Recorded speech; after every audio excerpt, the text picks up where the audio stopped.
on the raft. December 7th, continued. Our first day on the raft has passed without any special incident. At 8 o'clock in the morning, Curtis asked our attention for a moment. "My friends," he said, "listen to me. Here on this raft, just as when we were on board the Chancellor, I consider myself your captain. And as your captain, I expect that all of you will strictly obey my orders. Let me beg of you, one and all, to think solely of our common welfare. Let us work with one heart and with one soul, and may heaven protect us." After delivering these few words with an emotion that evidenced their earnestness, the captain consulted his compass, and found that the freshening breeze was blowing from the north. This was fortunate for us, and no time was to be lost in taking advantage of it to speed us on our dubious way. Dallas was occupied in fixing the mast into the socket that had already been prepared for its reception, and in order to support it more firmly he placed spurs of wood, forming arched buttresses, on either side. While he was thus employed, the boatswain and the other seamen were stretching the large royal sail on the yard that had been reserved for that purpose.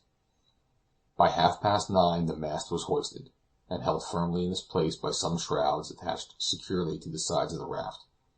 Then the sail was run up and trimmed to the wind, and the raft began to make a perceptible progress under the brisk breeze. As soon as we had once started, the carpenter set to work to contrive some sort of rudder that would enable us to maintain our desired direction. Curtis and Falsten assisted him with some serviceable suggestions, and in a couple hours' time he had made and fixed to the back of the raft a kind of paddle, very similar to those used by the Malays. At noon, after the necessary preliminary observations, Curtis took the altitude of the sun. The result gave latitude 15 degrees 7 minutes north by longitude 49 degrees 35 minutes west as our position, which upon consulting the chart proved to be 650 miles northeast of the coast of Paramaribo in Dutch Guiana. Now, even under the most favorable circumstances, with trade winds and weather always in our favor, we cannot by any chance hope to make more than 10 or 12 miles a day, so that the voyage cannot possibly be performed under a period of 2 months.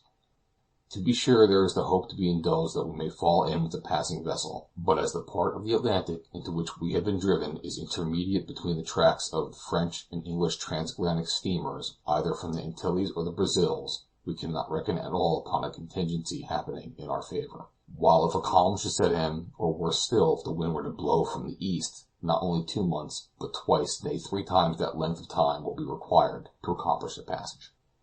At best, however, our provisions, even though used with the greatest care, will barely last 3 months. Curtis has called us into consultation, and as the working of the raft does not require such labor as to exhaust our physical strength, all have agreed to submit to a regimen which, although it will suffice to keep us alive, will certainly not fully satisfy the cravings of hunger and thirst. As far as we can estimate, we have somewhere about 500 pounds of meat, and about that same quantity of biscuit.